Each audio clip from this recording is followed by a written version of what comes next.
दोस्तों आज पेश है संदूक के देवता। ये कवर चित्र है दोस्तों।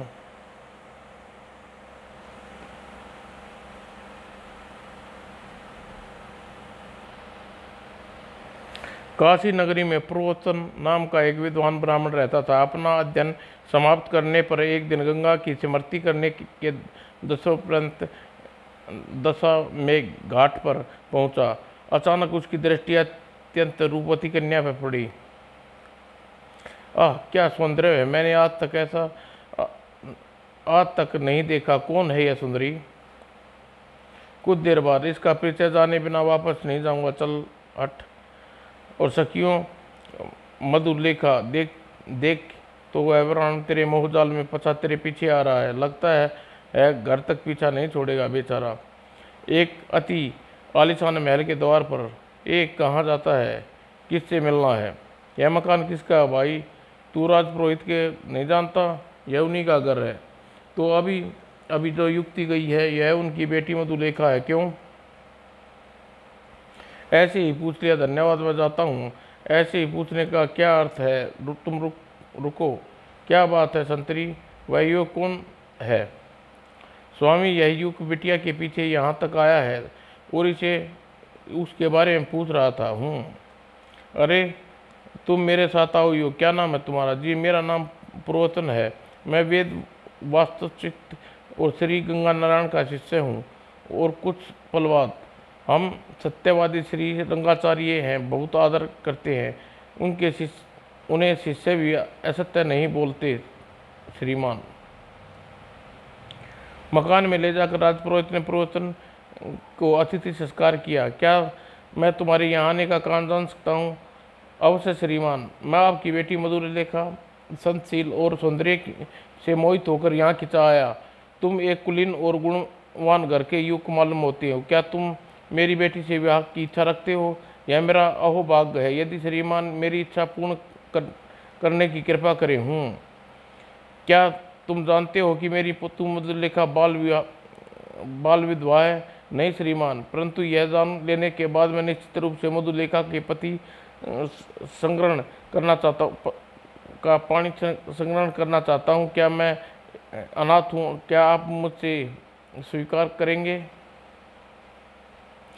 क्यों नहीं, हम प्रातः श्री रंगाचार्य के दर्शनों का सौभाग्य प्राप्त करेंगे। अब तुम बताओ जी। अपने पिता की बात सुनकर मधुलेखा की आंखें भर आई। चल पगली, रोती है। दूसरे दिन रंगाचार्य के आश्रम में राजपुरोहित अमित पुरोहितन के चयन करने के एक आशीर्वाद आदर्श प्रस्तुत किया है। तुम्हारे प्रस्ताव मुझे बेहद प्रसन्नता हो रही है गुरुदेव। आप आशीर्वाद से मैं भी कम प्रसन्न नहीं हूँ। और एक सादे समारोह से पुरोहितन व मधुलेखा का विवाह संपन्न हो गया। यशस्वी भरो, सदा सुखी रहो। एकांत होने पर प्रिय, तुम्हें पाकर मेरा जीवन धन्य हो गया। एक बार सदैव याद रखना,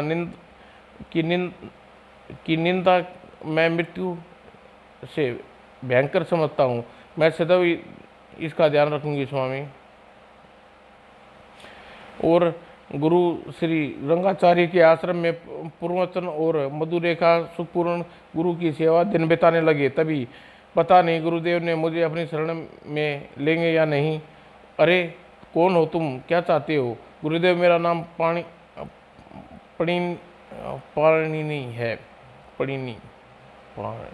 है। मैं आपका शिष्य बनना चाहता हूँ। ज्ञान तो अच्छा रखने वाला हर व्यक्ति मेरा शिष्य हो सकता है। कहाँ तक परिश्रम करना होगा और तुम्हारी रुचि किस विषय में है? व्याकरण में गुरुदेव। मैं कड़ा परिश्रम करूँगा। उस दिन पाणिनि बड़े संयम और लगन से व्याकरण का अध्ययन करने लगा।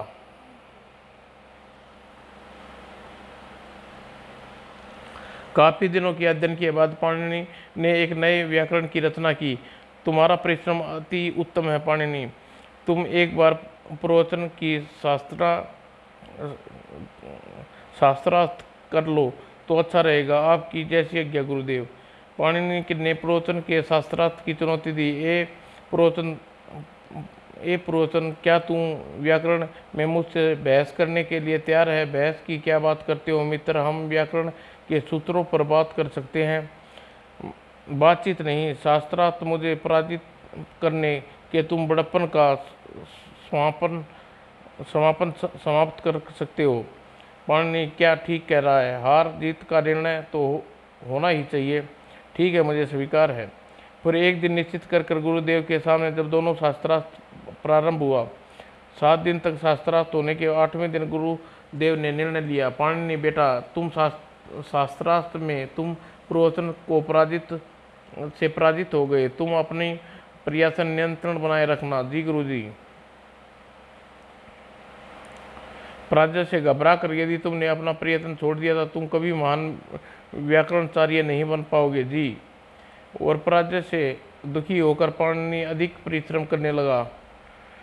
और दूसरी ओर स्वामी, लगता है पाणिनि पराजित करके आपको घमंड हो गया। घमंड क्यों ना हो प्रिय, उस घमंडी को पराजित करने ते ही मुझे इतना सम्मान मिला है। परंतु ज्ञान के विशाल कोश से मैं अगर थोड़ा सा अंश मात्र पा लेने से ही कोई सम्मानित होता हो तो स्वामी, विनम्रता ज्ञान का सबसे बड़ा पुरस्कार है। ठीक है, अब तुम मुझे सीख देने लगी और कठोर साधना से पाणिनि अपना नया ग्रंथ पूरा किया। अब देखता हूँ कि कैसे पराजित करते हो। वो पाणिनि ने पुनः प्रवचन शास्त्री को चुनौती दे डाली। अब क्या होगा प्रवचन, इस बार तो पाणिनि तुम्हारे साथ हमें भी चुनौती दे डाली। इस निश्चित दिन गुरुदेव ने देखरेख में दोनों में शास्त्रार्थ हुआ। अब तुम दोनों अपने अपने प्रश्न से शंकाएं एक दूसरे से सम्मुख रख सकते हो। शास्त्रार्थ हुआ तो पहले दिन प्रवचन पाणिनि से हार गया। मित्रों, मैं हार जीत लगी रहती है स्वामी, इससे दुखी होने की क्या बात है। मुझे तंग मत करो मधुलेखा, तुम जाओ यहाँ से। और पराजित होने की निंदा से भयभीत प्रवचन ने दूसरे दिन आश्रम छोड़ दिया। तुम्हारा यह निर्णय उचित नहीं है प्रवचन, फिर भी तुम्हारे रोकूंगा नहीं, जाओ और अपना मार्ग स्वयं खोजो, ईश्वर तुम्हारी सहायता करे। प्रणाम गुरुदेव। आश्रम से निकलकर प्रवचन अपनी पत्नी मधुलेखा के साथ अपने घनिष्ठ मित्र हिरण्यागुप्त के पास पहुंचा। आओ मित्र प्रवचन, आज तुम्हें हिरण्यागुप्त की याद कैसे आई? मित्र, मैं अपनी खोई प्रतिष्ठा फिर से प्राप्त करने के लिए पुनः प्रयत्न करना चाहता हूँ। प्रवचन से पूरी बात बताई। इसमें इतना परेशान होने की क्या बात है, मेरे इतना बड़ा घर है, तुम यहाँ रह सकते हो, अपनी साधना करो। यहाँ नहीं मित्र, मैं हिमालय में जाऊँगा, तब तक नहीं लौटूंगा जब तक मेरी पत्नी की रक्षा का भार तुम पर रहेगा। नहीं, मैं भी आपके साथ चलूँगी। नहीं प्रिय, तुम साथ रहकर मैं अपनी साधना नहीं कर सकूँगा, मुझे यहाँ कोई तकलीफ नहीं होगी। मेरा मित्र ठीक कहता है, आपको यहाँ कोई तकलीफ नहीं होगी। मैं अपनी एक दासी अलग से आपकी सेवा में नियुक्त कर दूंगा। लेकिन देवर जी, क्या ये उचित होगा? मेरा पति तकलीफ में रहे और मैं यहाँ आराम से। तुम ठीक कहती हो प्रिय, मुझे तुम पर पूरा भरोसा है, तुम मेरी साधना के मार्ग में रोड़ा नहीं बनोगी। और अंत में प्रियोचन अपनी पत्नी को समझा बुझा कर चला गया। प्रियोचन के जाने के बाद मधुलेखा बहुत ही सादगी से अपना जीवन बिताने लगी। पूजा अर्चना में वह दासियों के साथ प्रतिदिन गंगा में स्नान के लिए जाने लगी। वो कैसा अद्भुत सौंदर्य है सरकार, यह चांद आपके महल में चमकना चाहिए। और नदीदा कहीं का देख सकी, वह नगरपाल किस बुरी तरह से तुम्हें देख रहा है। देखने दे, अपना मन पवित्र होना चाहिए। एक दिन काशी के राज्य में क्या राजकुमार मधुलेखा को देखा। ओह, ऐसा सौंदर्य मैंने अपने जीवन में कभी नहीं देखा। दूसरे दिन गंगा स्नान के लिए जाते समय मधुलेखा के मार्ग में कोतवाल ने रोका। ए लड़की, ठहरो, क्या बात है कोतवाल जी? हमारे साथ चलो। सुंदरी को राजकुमार ने अपने महल में बुलाया है, लेकिन कोतवाल जी, मधुलेखा की पतिव्रता कुलीन है, इसके पति प्रदेश गए हैं। फिर तो और अच्छी बात है, तुम बेफिक्र होकर हमारे साथ चल सकती हो। दासी मधुलेखा एक तरफ ले गई। मधुलेखा, मुझे इस दुष्ट कोतवाल का पापी लगता है, इससे किसी तरह पीछा छुड़ाओ। ठीक कहती हो सखी।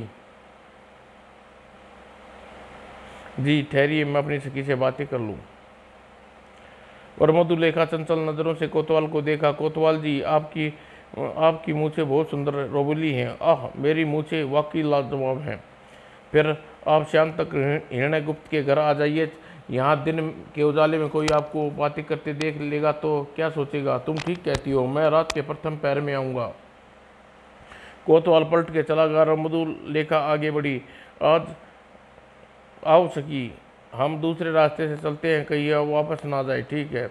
अभी 10 कदम ही चले थे, नगरपाल जिसका रास्ता रोक लिया। हे देवी, मैं यहाँ का नगरपाल हूँ, मेरी प्रणय निवेदन स्वीकार करें। नगरपाल जी, किसी पवित्र स्त्री को मार्ग रोकना नहीं चाहिए। प्रणय निवेदन करने में कोई पाप नहीं है देवी। हे भद्र पुरुष, ऐसी बातें मार्ग में नहीं घर में की जाती हैं।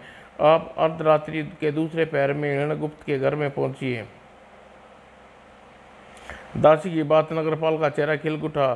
तुम ठीक कहती हो, रात्रि को मैं जरूर आऊँगा, प्रतीक्षा करना अवश्य है। और नगरपाल के जाती ही मधुलेखा झुलसा पड़ी। ये तूने क्या किया? एक कोतवाल से निपटना भारी पड़ रहा था, तूने इस नर पिशाच को भी बुला लिया। घबराओ मत सखी, तुम देखना इनकी दुष्टों की कैसी खबर लेती हूँ। दोनों गंगा घाट पे पहुंची। युवराज उनके सामने आ खड़ा हुआ। हे देवी, आपको देखकर मेरा हृदय चंचलम्यान हो गया है। क्या मैं आपका परिचय जान सकता हूँ? यहाँ का युवराज नंद हूँ। युवराज, मेरी सखी का नाम मधुलेखा है, पति योग में मौन व्रत है। आप रात्रि के तृतीय पैर में हिरण्यगुप्त के घर में आइए, तभी बात होंगी। और युवराज प्रशंसा होकर चला दिया। मुझे डर लग रहा है राजा, हमें यह सारी बात देवर जी हिरण्यगुप्त को बता देनी चाहिए। ना बाबा, उसे न उनसे नहीं कह सकती, तुम उनसे कहना। और घर लौट मधुलेखा ने पूरी बात अपने पति के मित्र हिरण्यगुप्त को बताई। हाँ, बस इतनी बात, तुम डर गई? घबराओ मत, आने दो उन्हें, मैं निपट लूँगा। लेकिन तुम्हें मेरा भी कहना मानना होगा। जब तुम्हें मैं भगा दूंगा तो मेरे शयन कक्ष में आना होगा। नहीं, तुम भी छी, अच्छी तरह सोच लो प्रिय, मैं तुम्हें उन दुष्टों से बचा सकता हूँ। शिव, मेरे लिए ऐसा सोचना भी पाप है। हिरण्यगुप्त के पास से मधुलेखा बेहद दुखी होकर लौटी। ये भोलेनाथ, मेरी रक्षा करना, मुझे इन पापियों से बचाना। दासी राधा की पूरी बात सुने गुस्से में भर गई। तू घबरा मत सकी, जब तक राधा जीवित है तेरी कोई आंख उठाकर नहीं देख सकता। इससे अच्छा तो यही है मैं अपने पिता के यहाँ चली जाती, और यहाँ राजपुरोहित है। राधा सखी, जिस दिन तू अपने पिता का घर छोड़ा उस दिन से उसका घर तेरा नाता टूट गया। हिम्मत रख, हमें अपनी रक्षा स्वयं करनी होगी। और राधा तत्काल ही एक बड़ा संदूक मंगाया। यह यहाँ ले आओ, इसे यहाँ रख दो। उसने उसमें 4 तौलिए तारकोल और संगोधित तेल से भिगोकर तैयार किए। ये क्या कर रही हो? इन तौलियों में तारकोल क्यों भिगोया है? रात्रि प्रथम में कोतवाल सज धज कर वहाँ आया। आइए कोतवाल जी, देखती जाओ, और कैसे कहूँ वैसा ही चुपचाप करती जाओ। रात्रि के प्रथम पैर में कोतवाल सज धज कर वहाँ आया। आइए कोतवाल जी, मैं तो कब से आपकी राह देख रही थी। हे जरा देर हो गई। कोई बात नहीं, राधा इन्हें ले जाओ, आराम से बिठाओ। राजा कोतवाल को एक अंधेरे कमरे में ले पहुंची। अरे यहाँ क्या हो रहा है? यहाँ दीपक जलाओ, ये बहुत अंधेरा है। घबराइए मत कोतवाल जी, पहले आपको स्नान करवा रही हूँ। बस आपकी मालिश हो जाए फिर आप नहा लीजिए। हाँ, जरा जल्दी करो। मालिश करते हुए दास दासियाँ जानबूझकर देर लगा दी। तभी नगरपाल सज धज कर वहाँ आया। मुझे देर तो नहीं हुई प्रिय? नहीं, आप सही समय पर आए हैं। राधा, इन्हें भीतर ले जाओ। आप भी मेरे साथ आइए नगरपाल जी। और फिर उधर दासियों ने तारकोल से सना तौलिया कोतवाल के बदन पर लपेट दिया। बाप रे, नगरपाल जी इधर आ गए। क्या नगरपाल यहाँ? दासियों ने कोतवाल को जल्दी ही संदूक में धकेला। हाँ, नगरपाल जी इधर आ रहे हैं, आप जल्दी से इस संदूक में छिप जाइए। ठीक है। और राधा नगरपाल को लेकर स्नान गृह में ले आई। यहाँ तो बहुत अंधेरा है, तुम मुझे कहाँ ले आई? यहाँ आपको कोई देखेगा नहीं, आप जल्दी से नहा ले, तभी आप भीतर आपका प्रबंध देखती हूँ। राधा के जाते ही दासी युवतियों ने नगरपाल को कपड़े उतारे और उसके बदन पर काला तेल मलना शुरू कर दिया। जल्दी करो भाई, बस थोड़ी देर और दासियों को नगरपाल को भी भूत बनाने में काफ़ी समय लगा दिया ताकि युवराज नंद भी वहाँ पहुँचे। देखो प्रिय, हम ठीक समय पर पहुँच गए, बड़ी आपकी बड़ी कृपा, मुझे युवराज आइए पधारिए। तब राधा ने आपते हुए नगरपाल के पास आई। गजब हो गया नगरपाल जी, राजकुमार जी आपकी तलाश में यहाँ आए क्या? नहीं।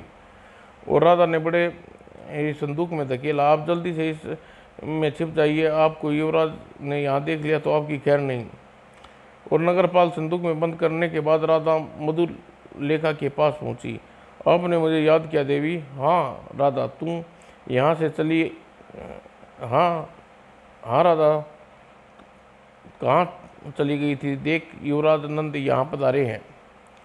युवराज जी प्रणाम प्रणाम। अरे अरे, खड़ी मेरी मुँह क्या देख रही है? युवराज लेकर शयन कक्ष में आराम से बैठो। जी जी, शयन कक्ष में आराम से बैठो। और युवराज खुश होता हुआ शयन कक्ष गृह में पहुंचा। राधा से बोला, अरे तुम मुझे यहाँ क्यों ले आई? शयन कक्ष में तो ले आई, शयन कक्ष कहाँ है?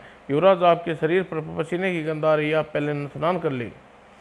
और अंधेरे में लाभ उठाते युक्ति दासियों की बात वही गत बना दी। कौन सा तेल है? इसमें अजीब सी गंध आ रही है। यह वशीकरण तेल है युवराज, इसे लगाकर कोई भी आपके सामने वाले को वश में कर सकता है। दासियाँ युवराज और सारे शरीर पर तेल मल कर हटी थी, तभी विष्णु गुप्त वहाँ पहुँचा। बताओ प्रिय, कहाँ हैं तीनों? मैं अभी उनकी खबर लेता हूँ। वे नहीं आए देवर जी, शायद आपसे डर गई। आप स्नान कर लें, तब तक मैं आपके लिए भोज लगाती हूँ। हिरण्यकुत को लेकर जब राधा स्नान गृह में पहुंची तो दासियों ने युवराज को भी संदूक में पहुंचा दिया। आइए, आप वशीकरण तेल की मालिश करके पहले आपको शक्तिशाली बना दीजिए। हाँ हाँ, अच्छी तरह और रगड़ रगड़ कर मेरी मालिश करो।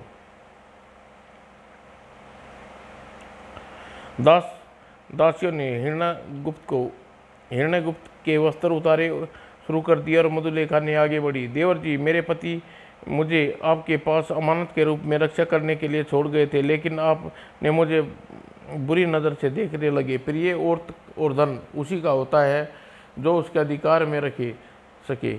तुम जो कहोगी ठीक है, पर अगर तुम्हारे पति का क्या भरोसा, वह लौट कर आएगा भी या नहीं? नहीं, ऐसा मत कहो, मैं पतिव्रता नारी हूँ, उसके बिना एक पल भी नहीं जी सकूंगी। बको मत, मेरी मन्ना होगा। तुम्हारा पति कभी नहीं आएगा, और जीवित आएगा तो जीवित नहीं बचेगा। ऐसा मत कहो।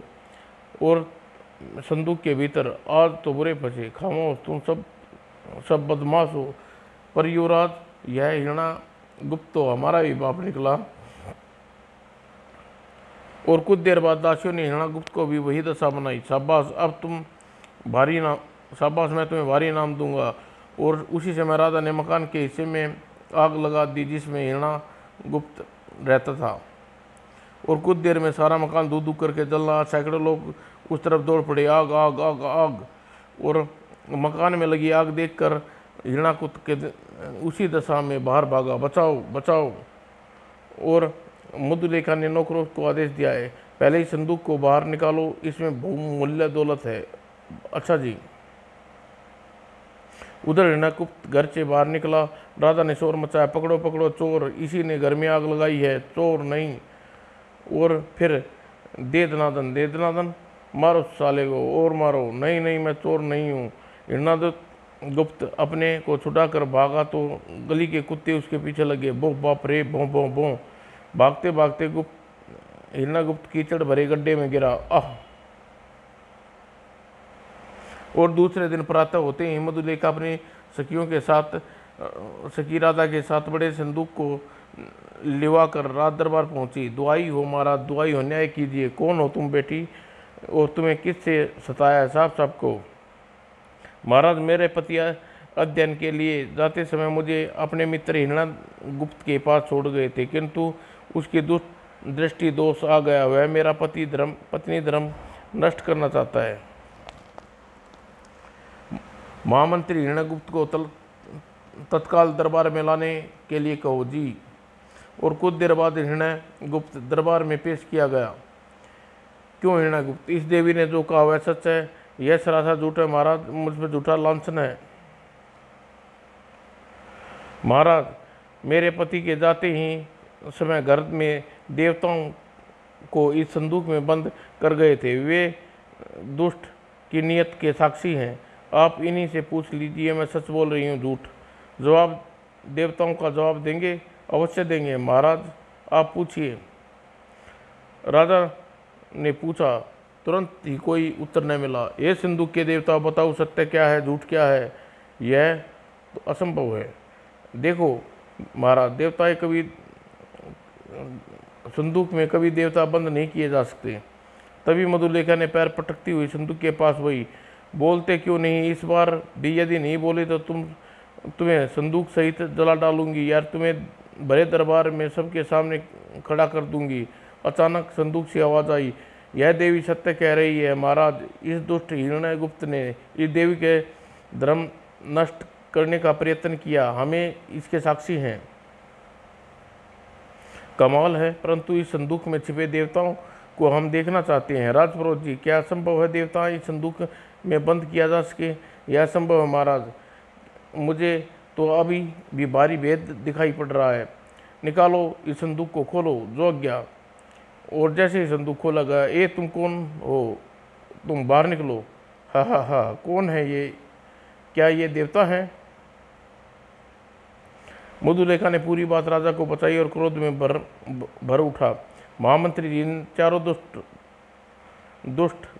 को जूतों को पीटते हुए सारे नगर में घुमाओ, इनका मुंह काला करके गधे पे बिठाओ। जो आज्ञा महाराज।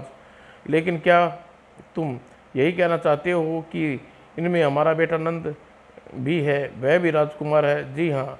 और राजकुमार साधारण नागरिकों की भांति सजा नहीं दी जाती? क्यों नहीं दी जाती राजा? और युवराज साधारण प्रजा की रक्षक होता है। यदि वह दुराचार करे तो उसे सूली पर चढ़ा देना चाहिए। इसका अपराध असाधारण है, नागरिक से भी बड़ा है।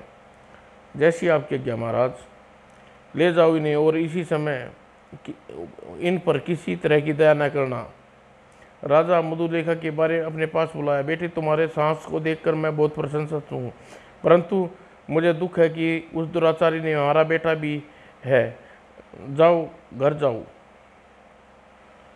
पर मैं कहाँ जाऊँ महाराज? मेरा पति प्रदेश गया और मैं बेसहारा हूँ। ऐसा क्यों कहती है बेटी? मैं अभी जीवित हूँ। राजपुरोहित जी, क्या आप इसे जानते हैं? महाराज, मधुलेखा मेरी पुत्री है। पर महाराज अपने पति की आज्ञा के बिना मैं अपने पिता के घर यहाँ नहीं जाऊँगी। ओह, धन्य है बेटी, तुम्हारा पतिव्रत धर्म भारतीय नारी का आदर्श है। लेकिन बेटी, तुम मेरी सुरक्षा में तो रह सकती हो। अपनी प्रजा की रक्षा करना, उनके दुखों और सुख में काम आना राजा का धर्म होता है। आपकी आज्ञा का मानना मेरा प्रजा धर्म है महाराज।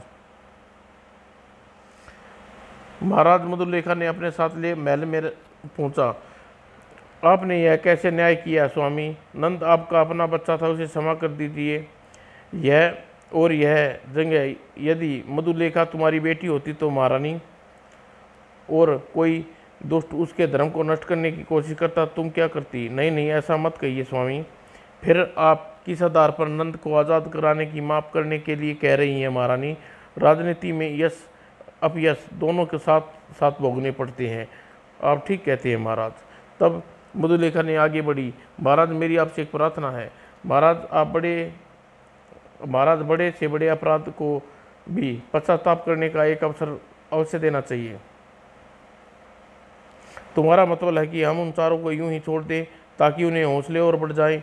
महाराज, मैं चाहती हूं कि आप उन्हें चेतावनी देकर छोड़ दें। उसके पश्चाताप करने का एक मौका अवश्य दें। राजा कोतवाल, नगरपाल और युवराज हिरण्यगुप्त को बुलाया। इस औरत की ओर देखो। हम तुम्हें सूली पर चढ़ाने का आदेश देना चाहते थे, पर तुम्हें बार बार अच्छा इंसान बनाने का मौका देना चाहती है। और तत्काल ही चारों मधुलेखा के कदमों में गिर पड़े। बहन, हम पापी हैं, हमें माफ़ करो, हमें सूली पर चढ़ जाने दो। नहीं, उठो, तुम्हें इस नगर की पवित्रता बनाए रखने के लिए देवता देवता बनना है। और राजा ने चारों को क्षमा कर दिया। बेटी, हमें नहीं, पूरे नगर पर तुम पर गर्व है। धन्य है व्यक्ति जिसकी तुम संतान हो, धन्य है व्यक्ति जिसकी तुम पत्नी हो। महाराज, आप मेरे पिता तुल्य है, यह सब आपके ही संस्कार है। अपना अध्ययन समाप्त करके एक दिन पूर्वाचन वापस लौटा। उसके सारा विस्तृत सुना। पिताजी, आज मैं गर्व से सिर ऊंचा कर समाज में चल सकता हूँ। निश्चित है, जाओ, महल में चलते हैं। और महल में पुरोचन अपनी पत्नी से मिला, उसका गला भराया। मधुलेखा, तुम्हें पाकर जीवन धन्य हो गया। स्वामी, समाज में एक अकेली और रूपवती स्त्री का जीवन बड़ा मुश्किल है। राजा ने बहुत धन धान्य देकर मधुलेखा को पुरोचन को विदा किया। सदा सुहागन रहो बेटी। आश्रम में गुरुदेव के शिष्यों और पुरोचन मधुलेखा का जोरदार स्वागत किया। यशस्वी हो पुरोचन, इस बार चेहरे पर निश्चय ही ज्ञान का तेज है। आपकी कृपा अतिरिक्त पास कुछ भी नहीं है गुरुदेव। और उसी दिन पढ़नी से भेंट होने पर, क्यों पढ़नी, तुमने सुना है कोई बहुत बड़ा तीर मार कर लाए हो, फिर क्यों हो जाए शास्त्रार्थ। अवश्य पराजित व्यक्ति को सदैव के लिए आश्रम छोड़ना होगा। दूसरे दिन गुरुदेव की देर में पढ़नी और पूर्वाचन का शास्त्रार्थ हुआ। कई दिनों तक शास्त्रार्थ के बाद गुरुदेव ने निर्णय लेते हुए पूर्वचन को विधि घोषित किया। पूर्वचन की जय हो। दूसरे दिन पढ़नी आश्रम छोड़कर जाने लगा तो द्वार पर पूर्वचन ने उसे रोका। नहीं मित्र, आश्रम छोड़कर तुम नहीं जाओगे। गुरुदेव की आज्ञा से ज्ञान और प्रचार के लिए हम दोनों जा रहे हैं, तुम यहीं रहो। लेकिन पूर्वचन ठीक कह रहा है पुत्र, तुम अपना अध्ययन पूर्ण करो। तुम्हारा व्याकरण अभी क्षेत्र बहुत यश कमाना है। और इसके बाद मधुलेखा और पूर्वचन ज्ञान का प्रचार करने के लिए आश्रम छोड़ पर निकल पड़े। सदा सुखी रहो। वाकई तुम महान हो मित्र। समाप्त दोस्तों।